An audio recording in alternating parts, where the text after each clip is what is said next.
Hi everyone, Armoured Pants here, and I have another video for you in the German line. This is the Tier 5 Krupp 38D, which is a premium tank which was in the stores recently. As always, we'll have a look at the tech spec using blitzhanger.com, which is a great resource for blitzers. Now this is a really cool premium tank. Why? Well, it's something different. It's something that Wargaming haven't offered for a long time, which is a good value tank at a tier 5 in this case, that many players play in. Like most players play between 4 and 7, and it's good to have a premium tank for those players and something which doesn't cost a fortune. Now 75mm quack gun, this is very good. It's accurate, as you expect from German guns. It has 110mm of pen on the AP, 38 on the HE, has 7.13 second reload, which is pretty standard for a tier 5 German tank or any medium tank really.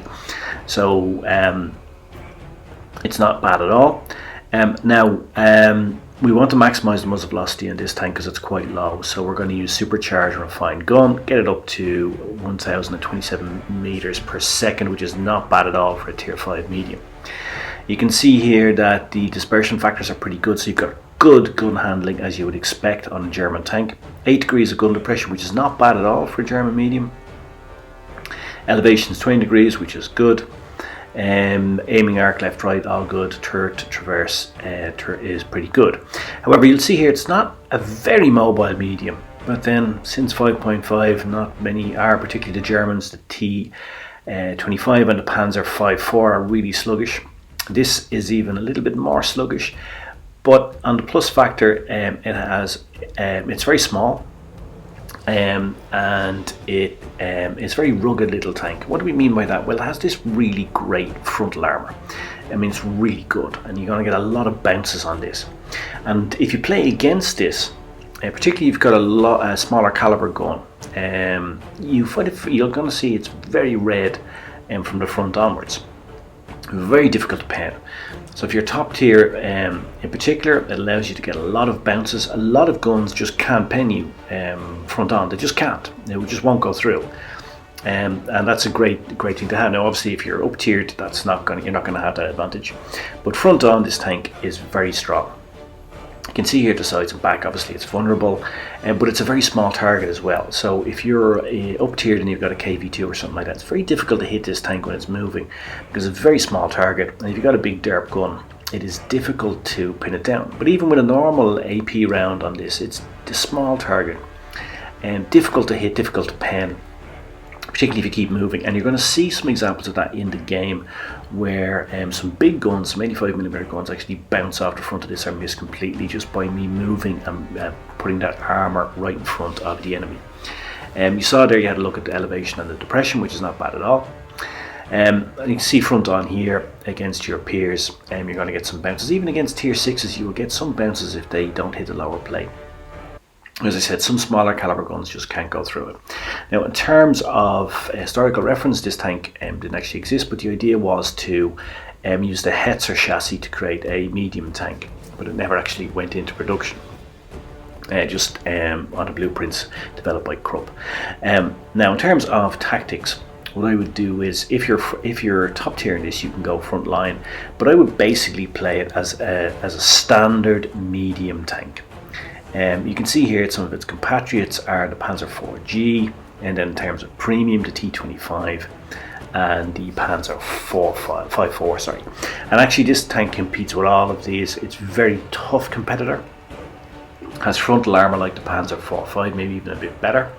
And you know, it really competes very well, and it's a tank that you can have a lot of confidence in. And we're going to see a mastery game here coming up in Dead Rail. It's an encounter battle. And you know, I think this game really shows how to play this tank well. As I said, you should play it basically, you know, medium tank by the numbers. If you're not familiar with what that is, then please watch the medium tank guide on this channel. It kind of tries to explain what a medium tank's role is and how you should play. Now, what I'm doing is I'm going to go right here. You can see that, you know, accelerates pretty well, this tank. You see there I was kind of keeping my own against the leopard there, so not bad at all. I'm going to go up here and I'm going to go to spot, and I'm going to try to take this strategic position here on the right hand side, which is kind of what you should be doing in a medium tank. you should really just push on, try to do some scouting and some spotting. And I'm going to peek the peak here. So what I'm going to do is I'm going to go up here onto this peak here. I'm going to stick my barrel over. Nothing pops up, so then I can go further over. If when I pop my barrel over, the reds popped up, then I would just back off that back into safety. Now I am going to advance here onto the right hand side of this map. I'm going to do what a medium tank should do, which is continue to scout, spot and to flank as well if there's no enemy on the channel that I'm going up. You can see here my other medium light tanks have joined me. I didn't want to go off on my own, didn't want to YOLO. The Leopard has much better view range than me, so I wanted to use his view range. I have used the Chocolate though to maximize my view range, because one of the things about a medium tank is if there are no light tanks on your team, you have to do the light tank role of spotting up the enemy for your heavies and your TDs. Now we see that the enemy has moved down the left channel of the map, so I have an opportunity here to see if I can get some shots, see if I can do some sniping. So basically I'm moving into a flanking position now, which is really I've kind of adapted all the medium tank moves in this. I've gone to do spotting and scouting, then I've pushed on, and now I'm flanking. So very much standard medium tank play. I'm looking for some targets, nothing yet. Yeah, kind of drove in there, not exactly great tanking that myself, but anyway, I'm going to move around now, see if I can completely come around 360, 180 to flank the enemy. So I'm now almost directly opposite to where I started. I'm going to use this 8 degrees gun depression here to see if I can get a few shots off and just show my turret. Yes, a nice target pops up here. And I'm going to show you here why we use supercharge to get that muzzle velocity up. Now we want to look at this. We're going to go right into the back of the head, so where we know it's vulnerable, where we know it can catch fire. And we're going to use this muzzle velocity to maximum effect here. Bam! And we get a really nice shot, a really nice alpha roll, and we've set him on fire as well. And you can see the gun in action there, and why it's important to use supercharge if you intend to fire at long distances, because the muzzle velocity means that the shell travels faster across those distances and increases your chances of penetrating. Why? Well, in the formula for shell penetration, muzzle velocity is squared, so therefore you have a better chance of penning with higher muzzle velocity, so it's exponentially better. And which is why I always, one of my basic tenets of playing Blitz is that I nearly always use, with some very few exceptions, supercharge to get that muzzle velocity up. It's extremely important and allows you to have more diversity in your game, and increases your chances of penning, which is extremely important because it basically means that your actual penetration versus theoretical penetration is actually very high. Now I shot in here and him, and you can see here I'm going to bounce off him. That bounce was because I was angling, kept moving. This came off the back of the tank. Now I'm just going to move back forward, rocking, not giving him a target. Then I'm going to use his hook to block the shot on the tank destroyer, which is coming up behind me. And now I'm moving into a safety position. I decide not to go there. I want to put a bit more distance between me and these two TDs. Actually, you're going to see something interesting here in this game. I actually thought that I was in a Kolovanov situation, but actually what happened is the other guy on my team, I don't know if he was AFK or he just was hiding or whatever, but he just wasn't helping. So I'm in a Kolovanov situation, and I do a Kolovanov, but I actually don't get the medal for it because he was still alive. You can see there, I know I'm going to take a hit here, but they're coming either side, so I need to clear him, and I need to get into cover where I have them facing me from both sides. Take one hit, get one bounce, and now I'm going to use this as cover, and I'm going to try to make them make a decision. Now what they should really do is rush me, but you can see there they're a bit indecisive. The fact that I'm penning them each and every time is giving them food for thought, so making my shots count. Also, I guess if they were in other medium tanks or something, if they had turrets, they might be a little bit more aggressive, but I guess they didn't want to get caught in angles. When they eventually decide to go either side of me, I'm actually able to take out the SU and leave me just one-on-one with the Stug. And what I'm doing is here, again, I'm using the Hulk of the Churchill to keep myself safe. And you can see here just the position I'm taking with the tank. And this comes down to what I was saying in the review. The technical part when I'm saying it's a small target. So you can see I'm positioning the tank there. I'm not giving him a shot. I'm waiting to reload. And then when I reload, I'm going to move forward, and I'm going to use this muzzle velocity I have to pick my spot, and then just put a nice round straight through him. He's still aiming, and there we go. I get a nice bounce off him, and that really shows the strength of this tank. Front on, nice bounce, and I get a 181 alpha roll on him. Takes him down to one shot, and it's really good for me, because now it's game over. I can even afford to take a shot from him, but he doesn't even get it because my aiming time is better. That's the gun handling we were talking about, and there we go. So I thought I got a Globinov medal, but I didn't actually, because the other guy was still in the game. I just don't know what he was doing. So there you go, mastery badge, over 2.3k of damage, bit of a carry, 5 kills. You see the Panzer 48 there. I think he was AFK because he did 0 damage.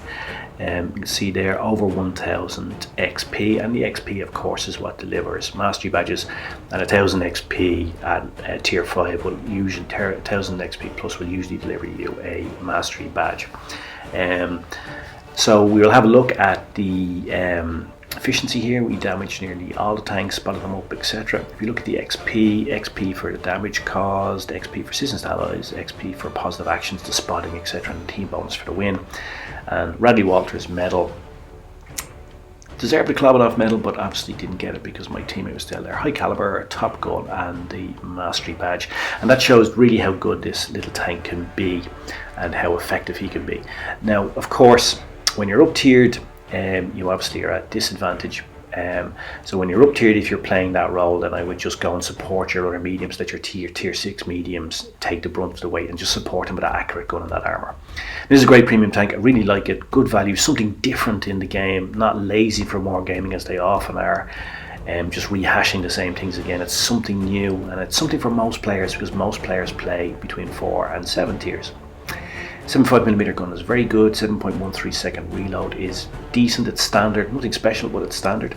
HE pen is 38mm, so load up some rounds of that, because that will go through the back of a lot of light and medium tanks and through electos and other things too. The power to weight ratio then is patchy though, but it's not as sluggish as, let's say, the T25 from a stop start, and it does handle well, as you saw there, even if it's not the most agile medium. Use chocolate to get up that view range. I would max it out because it's very important, and as I said, when you're a medium tank, sometimes you have to play the light tank role if there isn't a light tank on the team. But be careful spotting, because light tanks will outrange you. So just be careful. Use that armour, which is really excellent, and you can be a bit confident, especially if you're facing up against a light tank. For example, a Leopard won't be able to pen you from distance with that, with his gun to that front armour.